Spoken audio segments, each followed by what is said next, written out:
A continuación, Noticiero Telesucesos. Clasificación A. Apto para todo público. Un noticiero pensado para usted porque se lo merece. Nos acercamos a la realidad desde diferentes perspectivas. Noticiero Telesucesos. Primera parte del Noticiero Telesucesos con las noticias más importantes del día. ¿Qué tal, amigos? Bienvenidos a esta nueva edición del Noticiero Telesucesos, hoy jueves 23 de septiembre del 2021. Empezamos con la información. Un día como hoy. De don José Gervasio Artigas, padre de la patria uruguaya, un poeta dijo: La voz de Artigas alumbra en la oscuridad, y hasta las piedras saben a dónde va. Y en las noches, de fogón en fogón, se escucha su voz. Si la patria me llama, aquí estoy yo. De niño, los padres de Artigas querían que vistiera la sotana, pero su espíritu impetuoso estaba hecho para otros ideales. Artigas era ardiente y su juventud indómita fue un constante contacto con la naturaleza bravía. Artigas supo del monte, de la vida ruda y libre, y mantuvo una estrecha relación con los indígenas charrúas que, cuando Artigas lo propuso, se lanzaron con él a la lucha de independencia. Artigas propuso la independencia total, la repartición de tierras, la libertad civil y religiosa, pero aquellas ideas eran demasiado para un país de terratenientes y de otros sectores conservadores. Al final, la lucha militar se decidió en contra de Artigas y triunfó el poder centralista de Buenos Aires, que quería convertir al actual Uruguay en una provincia más bajo su mando. Derrotado, marchó al Paraguay, donde el gobierno le dio un rancho, tierras y una pensión de 32 pesos. Artigas lo repartió todo entre los pobres y nunca volvió a su patria. Don José Gervasio Artigas, el amigo de los indios charrúas y de la repartición de tierras, de la libertad de pensamiento, estaba desapareciendo un día como hoy, 23 de septiembre de 1850. Y todavía resuena aquella frase suya: quiero que los que hasta hoy han sido los más infelices sean los más privilegiados en esta patria nueva. Las principales noticias del día. Titulares. Incremento de afiliados al IES es una señal de recuperación económica. Guadalupe Lloris suspende contrato cuestionado y pide la renuncia de colaboradores. La Asamblea hace 11 observaciones y devuelve la proforma presupuestaria 2021. Un 25% de niños le falta recibir vacunas regulares. La fiscal tiene la ruta de pagos ilegales de los hermanos Celi. Empresas cuestionadas reclaman dinero a la refinería del Pacífico. En tributación de hoy, principio del devengado.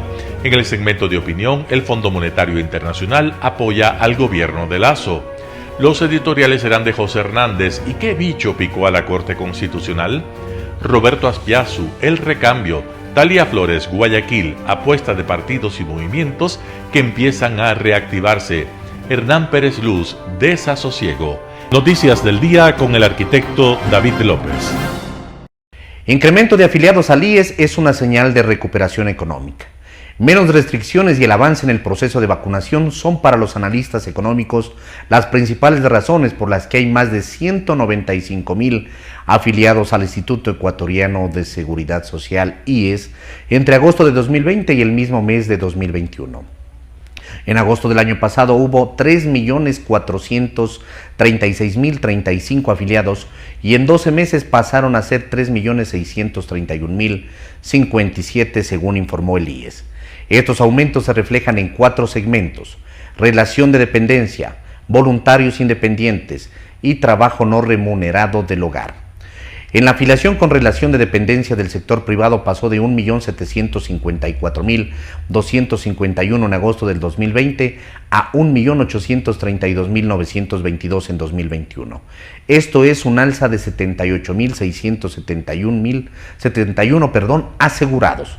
Los expertos sostienen que la vacunación ayudó al primer paso de la reactivación en sectores como el turismo y cadena de restaurantes.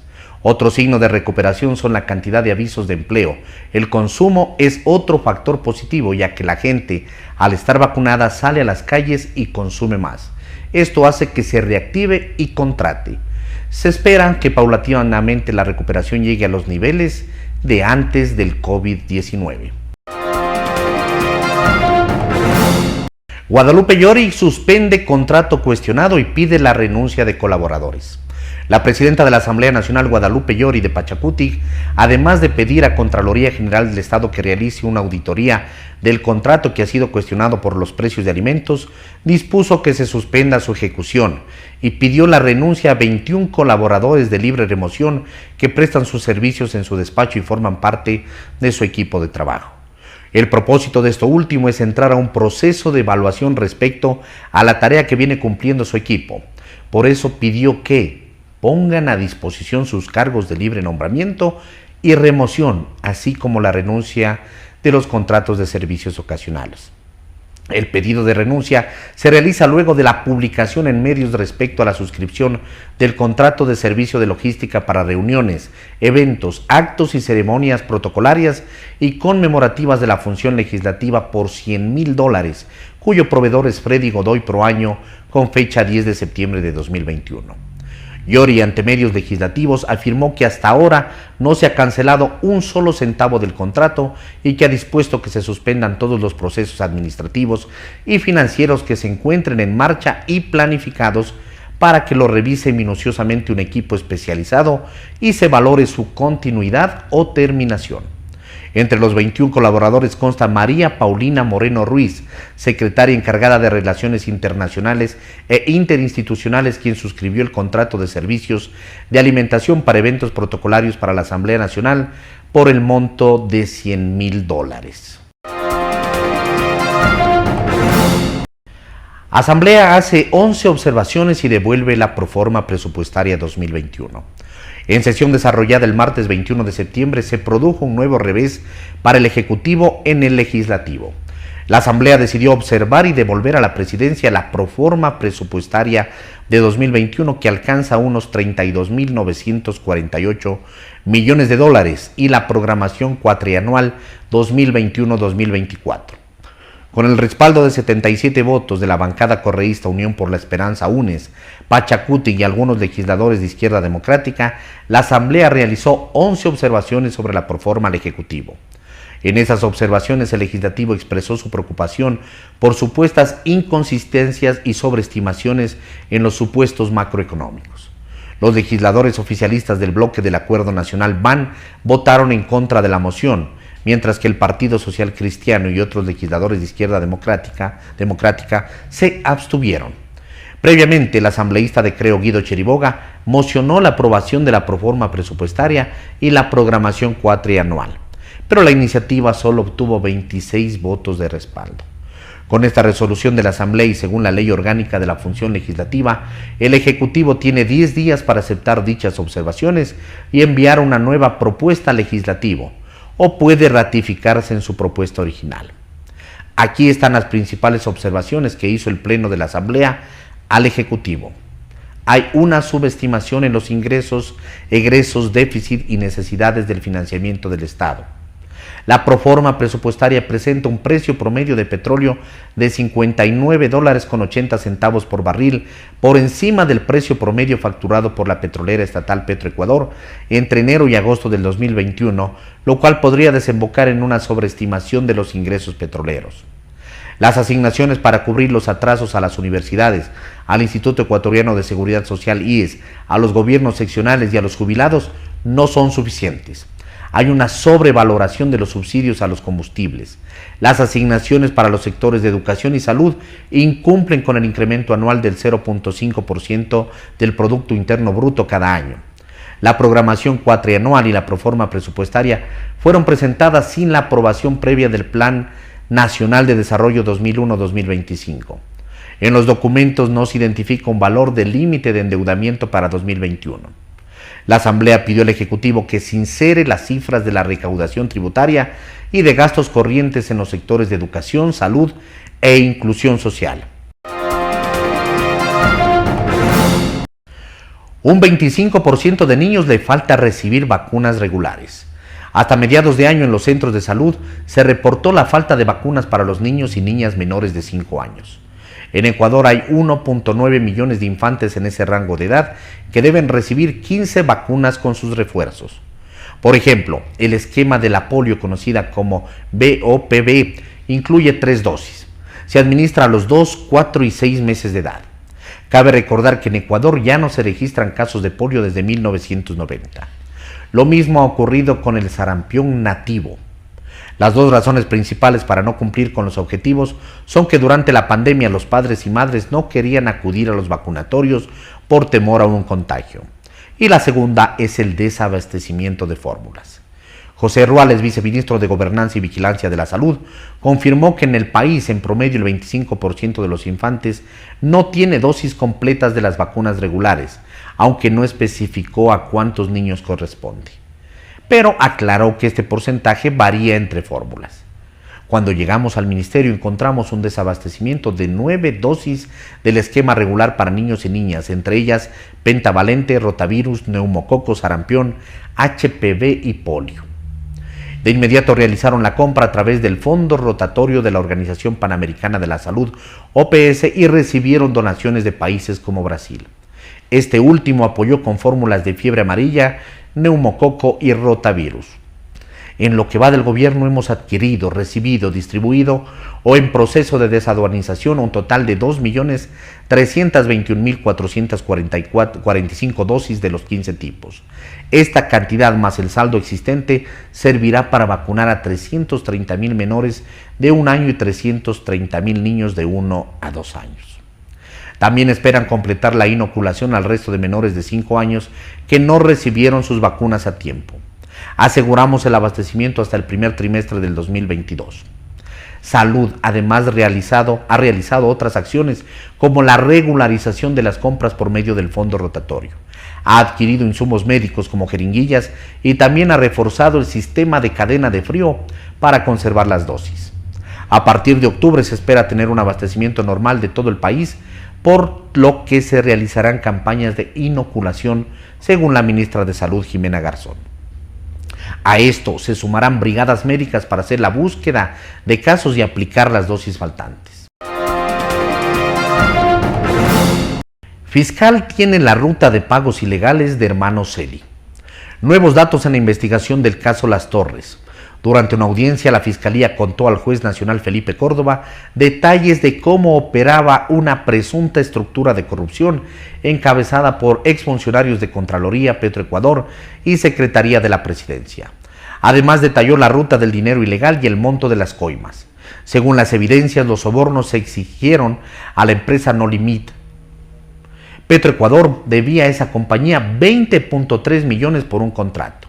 A cambio de pagar esa deuda, el grupo delictivo pidió una comisión del 20% por ese valor, es decir, $4 millones. Este acuerdo se concretó el 29 de abril de 2019 en una reunión en una oficina en Quito. Acudieron 3 empresarios de esa firma y Raúl de la Torre, sobrino del excontralor Pablo Celi. La Fiscalía identificó como cabecillas de esta organización delictiva al exgerente de la estatal petrolera Pablo Flores, a Pablo Celi y al exsecretario de la Presidencia José Augusto, quien falleció. Al resto de imputados los calificó de colaboradores. Las indagaciones muestran que los implicados coordinaron, gestionaron y planificaron la obtención de pagos ilegales.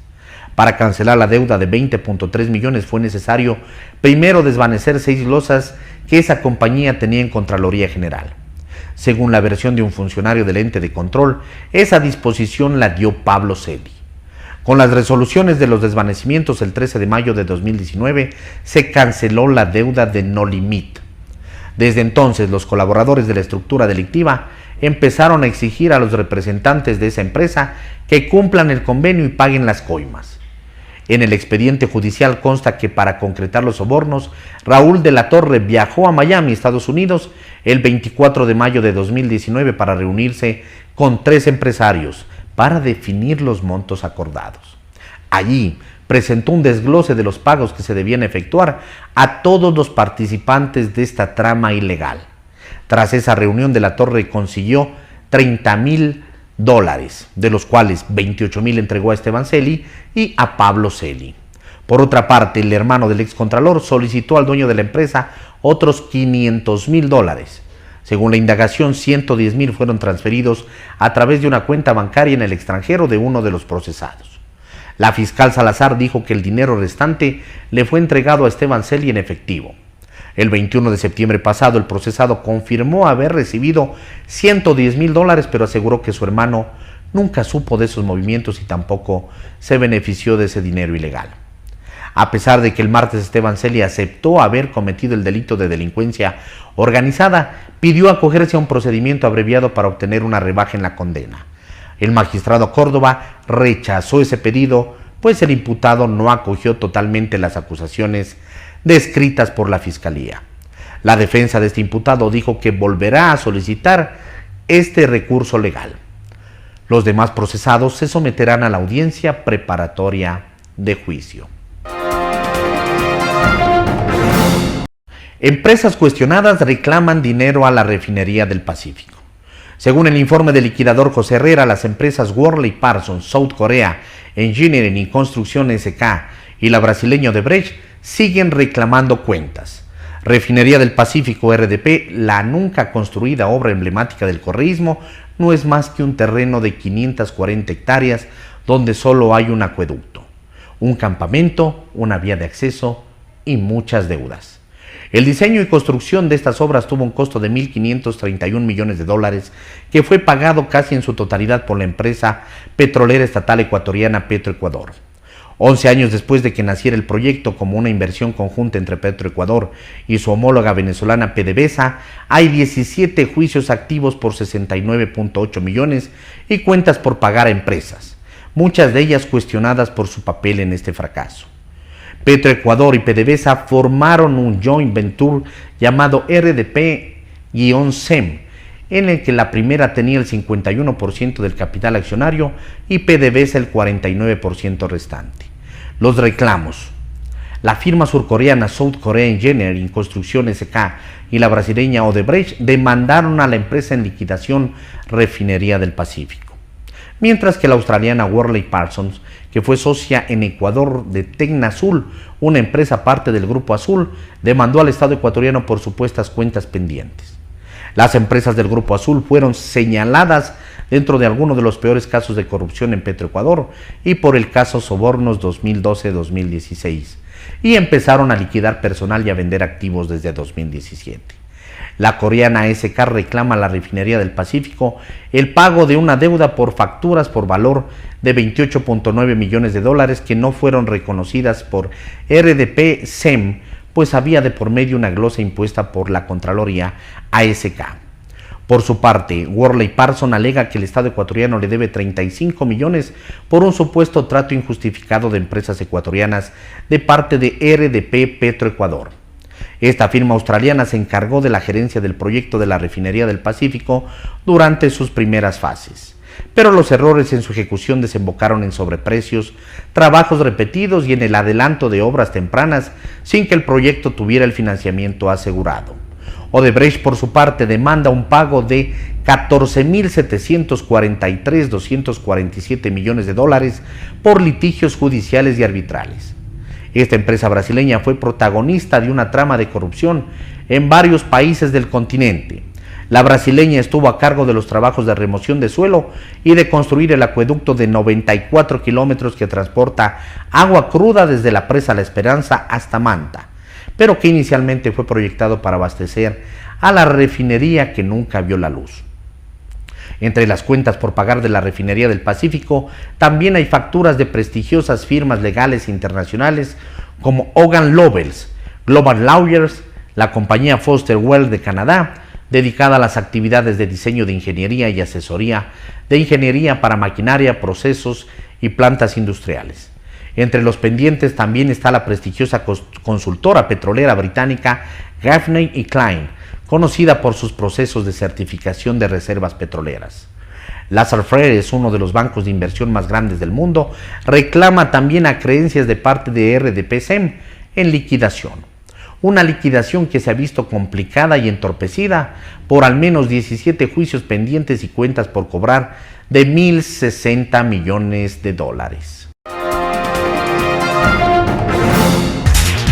Tributación de hoy con Cristina Trujillo. Soy Cristina Trujillo de su programa Tributación de hoy en su noticiero de Telesucesos. Vamos a hablar el día de hoy de un tema muy importante sobre el principio del devengado. Este tema hace que muchísimas empresas sepamos cómo reconocer adecuadamente nuestras transacciones basadas en el principio del devengado, de la realización, del hecho económico. Todas las transacciones que usted origina dentro de un periodo fiscal deben ser registradas en este. El artículo 7 de la Ley Tributaria habla sobre periodo fiscal. Tenemos normas contables de información financiera que hablan sobre el principio del devengado. ¿Qué quiere decir el principio del devengado? Que usted tiene que registrar sus ingresos, sus costos y sus gastos en el momento que se realizan, que se conocen, independientemente que usted pague o no pague. Esa es la contabilidad. Si usted transfirió el inventario, si usted vendió el inventario a un tercero y no le han pagado, usted tiene que registrar el ingreso, tiene que registrar una cuenta por cobrar. No tenemos ya el método de la caja, esperar que me paguen para yo registrar ese ingreso. Igualmente, si usted presta un servicio y ya prestó, independientemente que le paguen, usted tiene que registrar ese ingreso. Siempre me preguntan si es que en la ley tributaria se basa también por el principio del devengado, y la respuesta es sí. Nuestra ley fiscal también tiene el principio del devengado dentro de los preceptos tributarios. Coinciden en gran parte con la norma contable. El principio del devengado tributario también habla del reconocimiento del ingreso, que es fundamental para el pago del impuesto a la renta, bajo este concepto del precio de venta del bien transferido, del servicio prestado o del activo usado por terceros. Hay que reconocer la transacción en el periodo fiscal que corresponde. En el artículo número 1 del reglamento fiscal habla claramente de la cuantificación de los ingresos para efectos del pago del impuesto a la renta y menciona este principio fundamental del principio del devengado. Transferí el inventario, presté el servicio, el tercero usó mi activo. Tributariamente y contablemente ya se dio el acto de la realización. No voy a esperar que me paguen para yo registrar ese ingreso. Ya está dada la transferencia de los riesgos, de los beneficios al tercero. Entonces, tengo que registrar las operaciones en el periodo fiscal que corresponden. Lógicamente, asociando el concepto de ingreso y gasto, si usted está dentro de un régimen general, pues lógicamente también tenemos un régimen específico para las microempresas que se basa por el tema de los ingresos, pero igual, el ingreso se registra por el principio del devengado. Nuestra norma tributaria también en varios artículos habla sobre este principio, para mí básico y fundamental, el famoso principio del devengado. Es responsabilidad del contribuyente, de los contadores, saber con exactitud de que en cada periodo fiscal nuestros ingresos, nuestros costos y gastos se tienen que registrar de manera adecuada. Hablando siempre de un hecho pasado, tomando en consideración de este acto de la realización. Presté el servicio, transferí el bien, el tercero usó mi activo y a cambio me dio, por ejemplo, intereses, regalías, dividendos. Entonces, debe estar registrado esos ingresos, esos costos y gastos en el ejercicio fiscal que corresponde, del 1 de enero al 31 de diciembre. Este principio es la base y la esencia de la contabilidad financiera y la base y la esencia, aunque usted no lo crea, de la norma tributaria. Es importante, como siempre le recuerdo, de que usted se encuentre capacitado, entrenado para evitar los riesgos financieros, los riesgos contables, los riesgos tributarios, incluso hasta los riesgos laborales, porque recuérdese que también nuestros trabajadores reciben su participación sobre el concepto de utilidad contable o utilidad líquida, y eso nace del concepto financiero. Como siempre, para mí es un gusto poder compartir todos estos conocimientos en el ámbito financiero, contable y tributario, y nos volveremos a ver en una edición más de su noticiero de Telesucesos. Soy Cristina Trujillo, de su programa Tributación de Hoy. Un panorama de noticias para su estatura intelectual.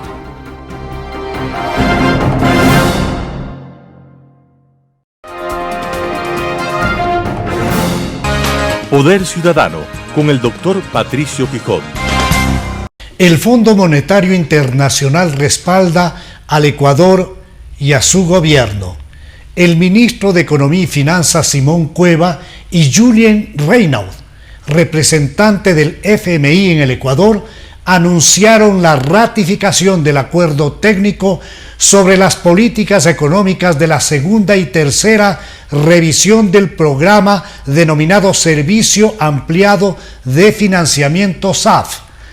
Con esta ratificación, Ecuador recibiría $800 millones. Este acuerdo busca la reactivación económica, protección para los más vulnerables, transparencia y calidad de empleo. El ministro Cueva también explicó que para diciembre el país recibiría $700 millones adicionales. Esos recursos son distintos a los ya recibidos por derechos especiales de giros por $950 millones. Este acuerdo y ratificación desbloquean otros recursos de multilaterales provenientes del BID, de la CAF, del Banco Mundial, que llegarían a unos $4.500 millones entre el próximo año y lo que queda de este. Se trata de una buena noticia que confirma que el país, por su buen manejo, por el manejo responsable y transparente de sus recursos públicos, sigue contando con el respaldo de la comunidad internacional. El programa económico de las autoridades, respaldado ahora por el Fondo Monetario Internacional, tiene como objetivo apoyar la recuperación del Ecuador, la recuperación de la pandemia, ampliar la asistencia social para proteger a las familias vulnerables, promover una gestión transparente de los recursos públicos, restaurar la sostenibilidad fiscal con equidad y promover el crecimiento sostenible con empleos de calidad. El acuerdo con el fondo es imperativo para nuestro país, dadas las debilidades fiscales y económicas que ha venido arrastrando y que han sido agravadas por las desastrosas políticas implementadas en los largos 10 años del gobierno de la mal llamada Revolución Ciudadana, alargados por el mediocre cuatrenio del sucesor. Lasso Mendoza ha ofrecido una racionalización arancelaria y tributaria a efecto de reducir impuestos, optimizar su cobro, sobre todo a quienes lo eluden, y en lo principal, hacer importantes recortes en los gastos corrientes del Estado, ampliando el horizonte de explotación petrolera y minera con resguardos técnicos ambientales. El gobierno ecuatoriano tiene como meta de organización fiscal la reducción del déficit, que de acuerdo a sus planes debería llegar a cero a finales del año 2022, meta que es en la práctica compleja debido a la presión proveniente de gobiernos autónomos descentralizados, así como de sectores muy sensibles a los que el Estado debe enormes sumas de dinero, como es el caso del Instituto Ecuatoriano de Seguridad Social. En el acuerdo logrado, que indudablemente es ventajoso para los intereses de la reactivación del aparato económico del país, ha tenido una destacada participación el representante ecuatoriano ante el Fondo Monetario Internacional, el ingeniero Jorge Gallardo Zavala. Los ecuatorianos debemos estar conscientes de la necesidad de la implementación de reformas económicas, laborales, tributarias y arancelarias, con el fin de lograr una racionalización del régimen económico fiscal que deberá perseguir la reducción del déficit, así como la reactivación económica con crecimiento sostenible, sin descuidar aspectos de equidad social. El ministro de Trabajo, Patricio Donoso, ha informado al Ecuador que está listo para enviar a la Asamblea Nacional a fines de esta semana el proyecto denominado Ley de Oportunidades Laborales. Esta nueva ley evitaría despidos a trabajadores cuyos patrones temen los plazos para la jubilación patronal.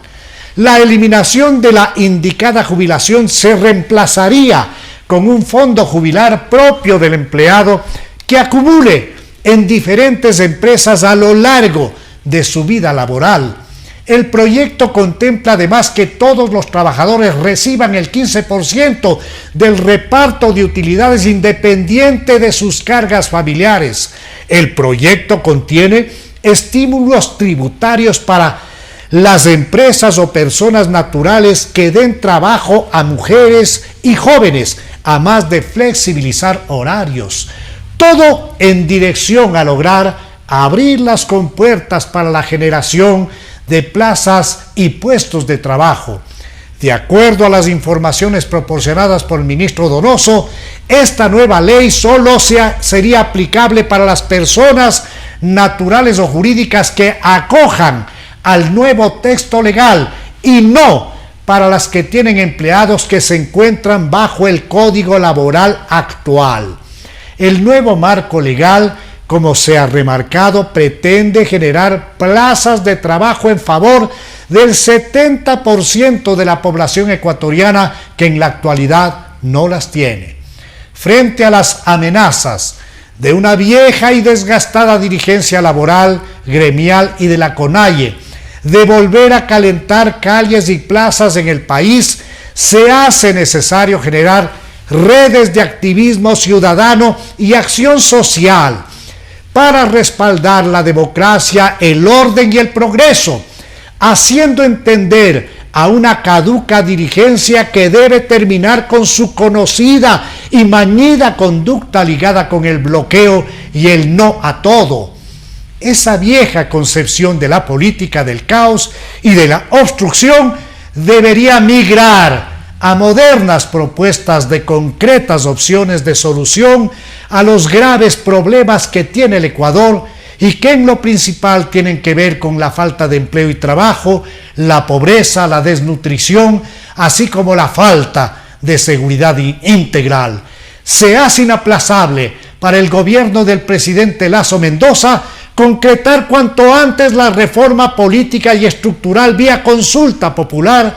Únicamente con el adecuado y oportuno uso de esa herramienta democrática podrá hacer frente a una oposición sorda y ciega que tiene amplia experiencia en el bloqueo, la obstrucción y el caos y que espera con verdaderas ansias que el gobernante plantee reformas tributarias con nuevos impuestos para romper, para fracturar su ola de popularidad y apoyo y aprovechar la impopularidad que genera todo impuesto para buscar agrandar el caldo de cultivo con miras a la desestabilización democrática y al retorno del populismo, el cinismo y la impunidad.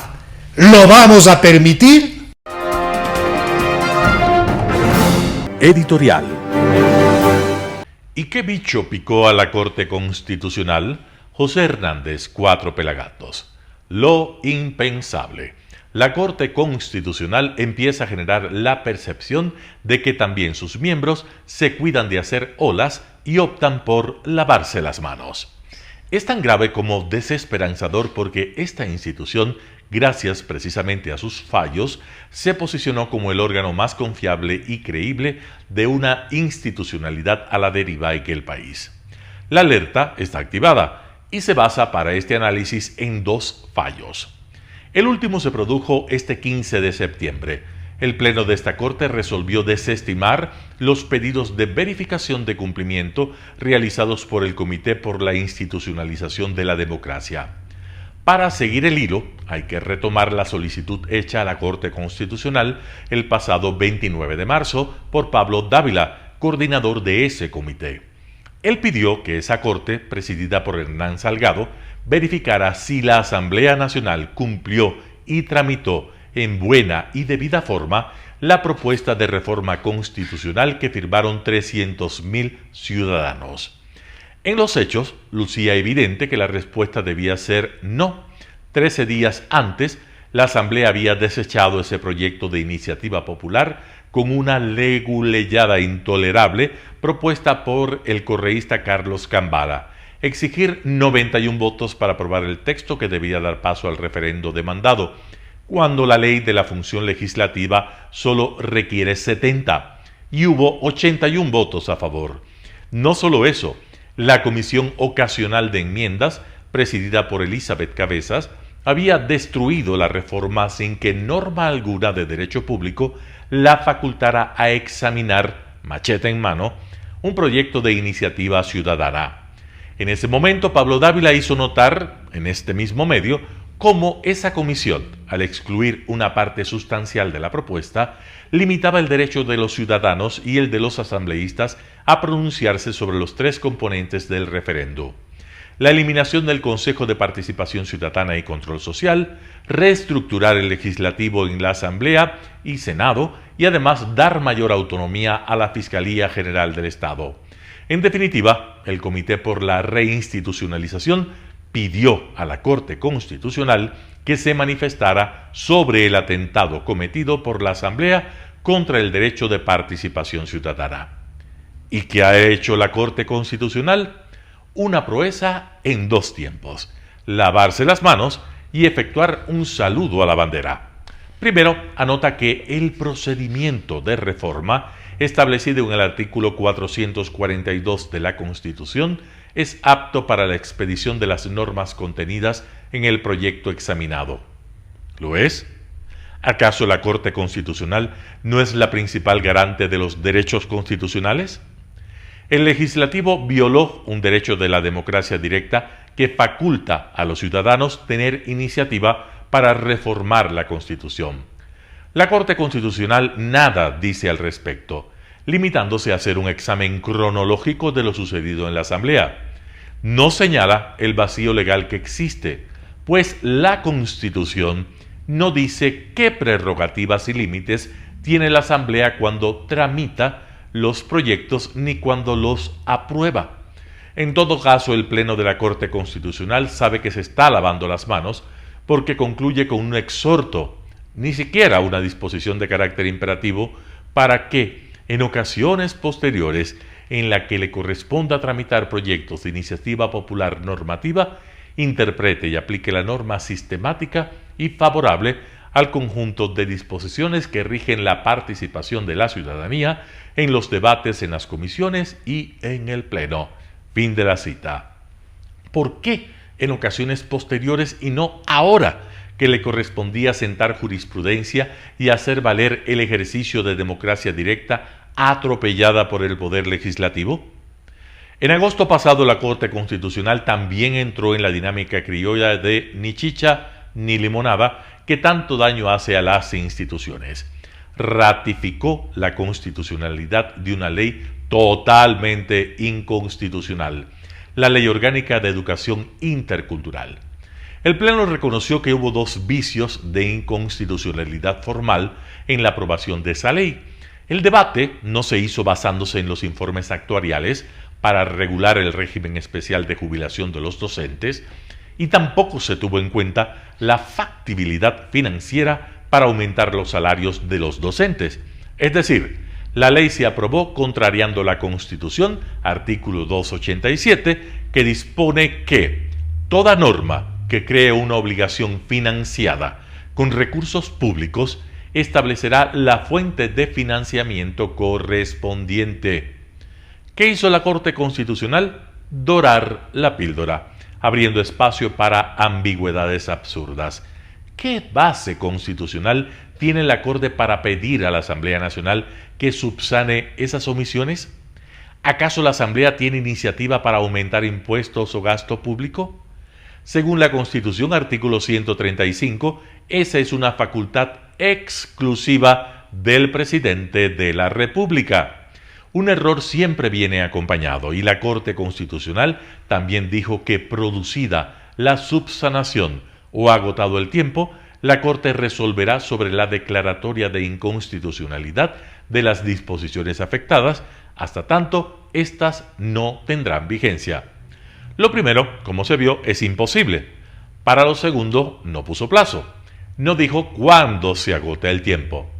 Inverosímil resulta constatar esta serie de giros eufemísticos de la Corte Constitucional cuando lo que correspondía era decir, y lo dice si se escarba en la hojarasca verbal, que esa ley es inconstitucional.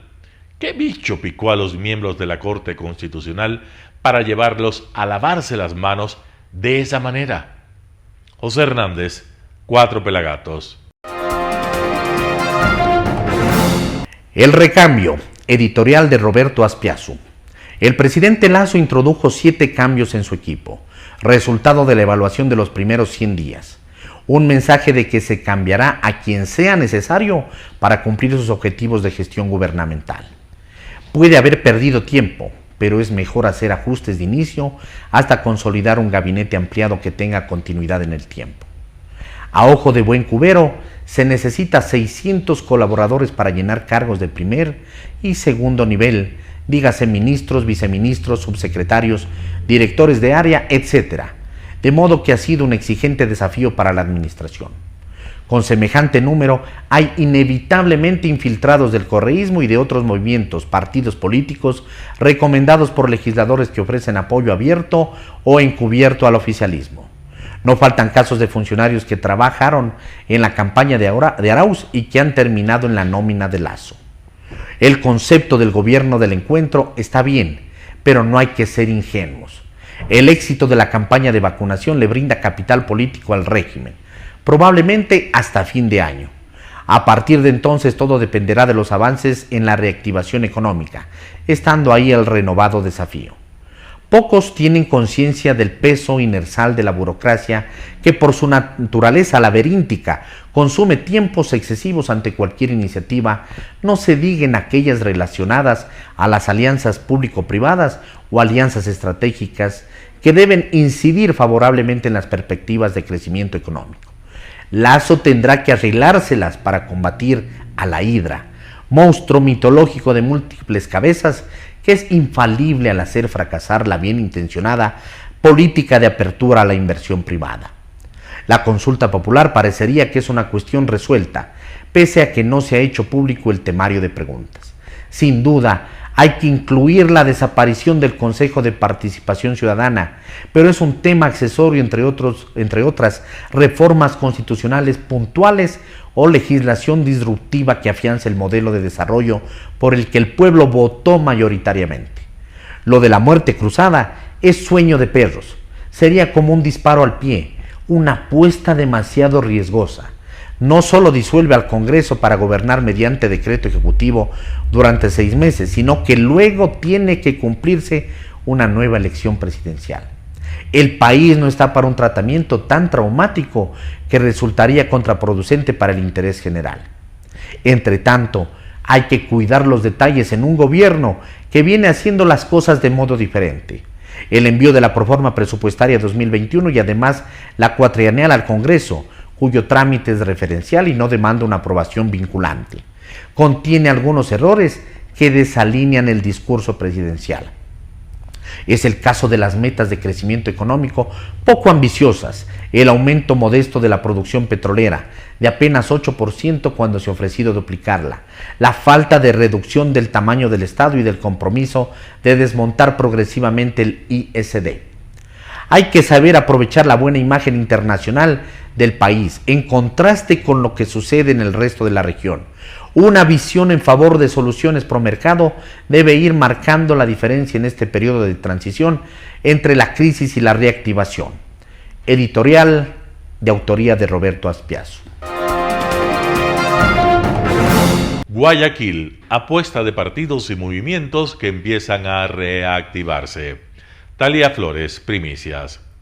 Diversas tiendas partidistas, organizaciones sociales, sindicales y hasta el propio gobierno removieron la semana pasada a las siempre agitadas aguas de la política, dejando una sensación de que se aceleró la historia nacional.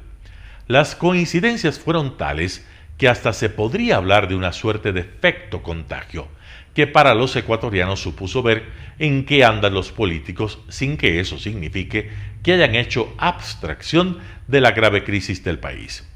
Comenzó con la remodelación del gabinete del presidente Lasso, que aunque ya se había anticipado, fue mejor asimilada cuando se miraron las movidas de ajedrez sobre el tablero.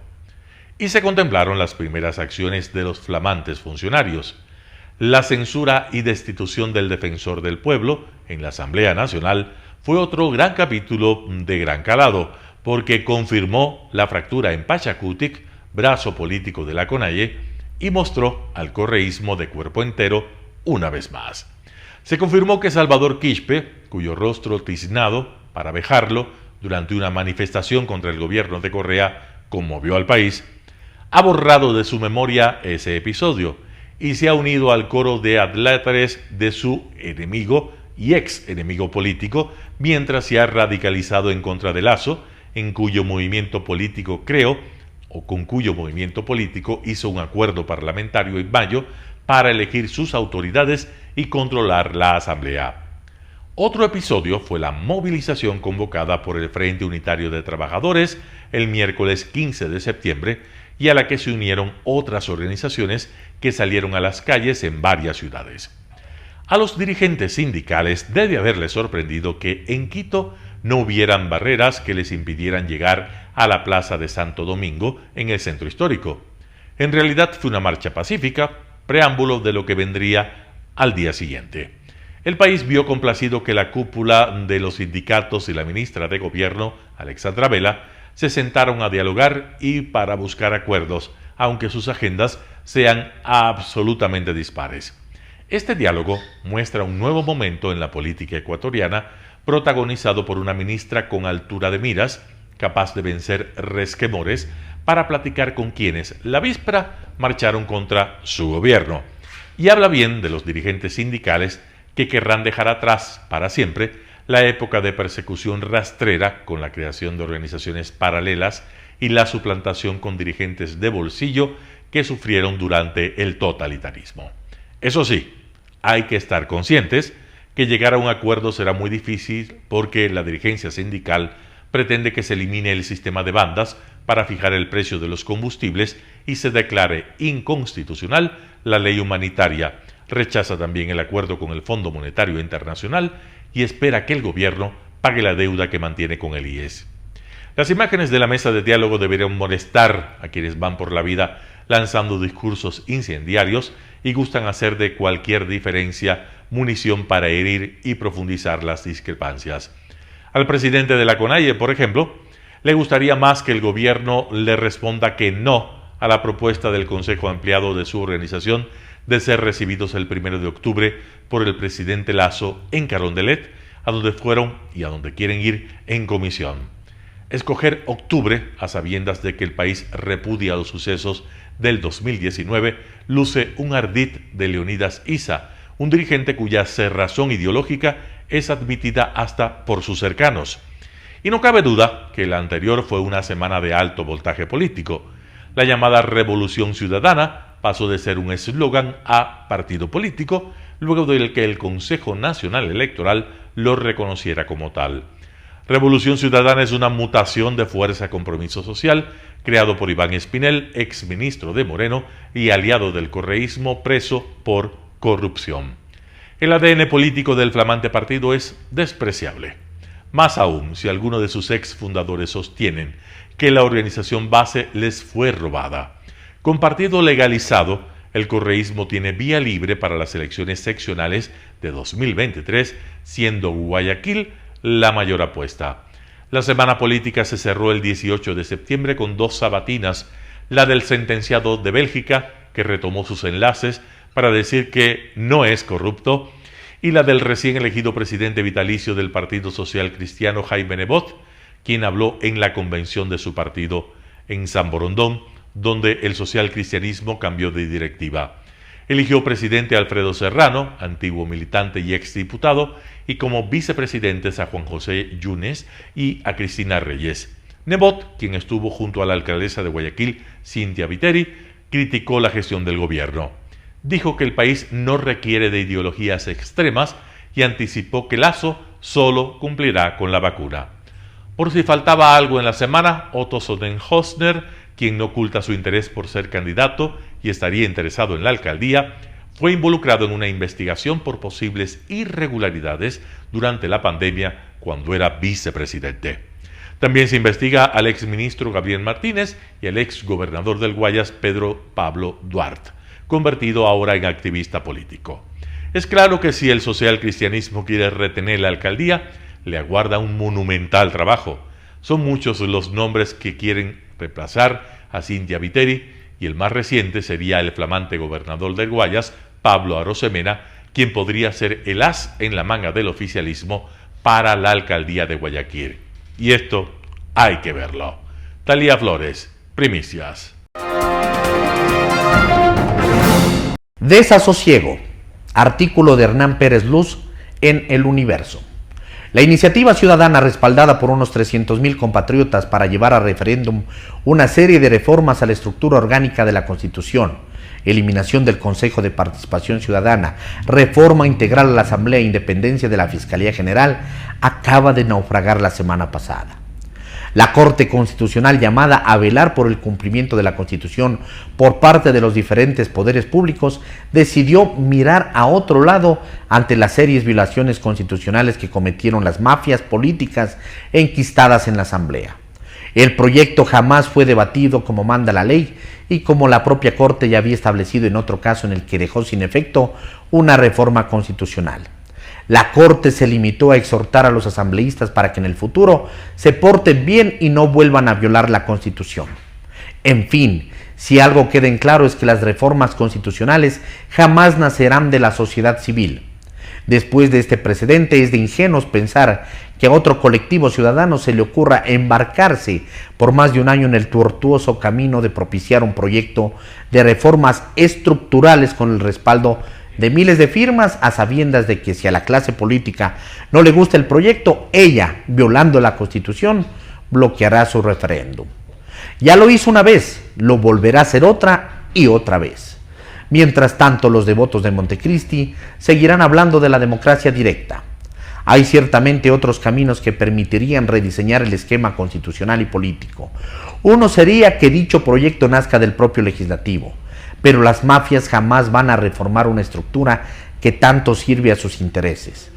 Reducir el número de organizaciones políticas, disminuir el número de asambleístas, elegir a los asambleístas en la segunda vuelta, equilibrar la representación provincial y localista que tanto ha fragmentado a la política ecuatoriana con una cámara elegida a nivel nacional, fortalecer el sistema de partidos, obligar a las organizaciones que compitan para la asamblea y la presidencia por lo menos a que tengan una estructura nacional, eliminar la posibilidad de que existan personas que se registren en varias organizaciones políticas a la vez, elegir a los alcaldes en 2 vueltas, ni pensarlo.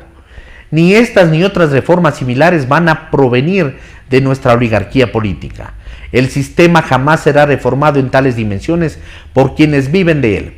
Por eso es por lo que jamás tocan estos temas en sus arengas. La calidad de la democracia que tenemos provoca desasosiego. Que buena parte de nuestros políticos estén cegados por el odio, en unos casos por la lujuria o el dinero, en otros es peor aún. ¿Cómo es que pueden ignorar los peligros que nos acechan si siguen llevando al país a su parálisis? La otra vía que queda abierta es obviamente la consulta de iniciativa presidencial. Si bien no podrá proponer reformas a la estructura orgánica como las que auspició la iniciativa ciudadana antes mencionada, el presidente goza de un espacio de maniobra suficiente para proponer cambios sustanciales que mejoren la calidad de nuestra democracia e instituciones políticas y, por ende, de nuestra economía. La historia confirma que ambas cosas van de la mano. Editorial de Hernán Pérez Luz, publicado en Diario El Universo. Amigos, esto ha sido todo por el día de hoy. Nos vemos el día de mañana. Recuerden seguirnos en nuestras redes sociales: Facebook Telesucesos Quito, Instagram @telesucesos_, Twitter @telesucesos29, YouTube Telesucesos HD, y nuestra página web www.telesucesos.net. Hasta la próxima.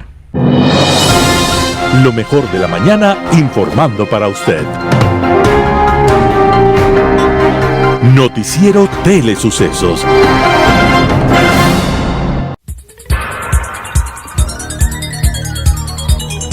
Las opiniones vertidas en este espacio por la producción y dirección del programa son de exclusiva responsabilidad de sus autores y de quienes intervienen en ellos.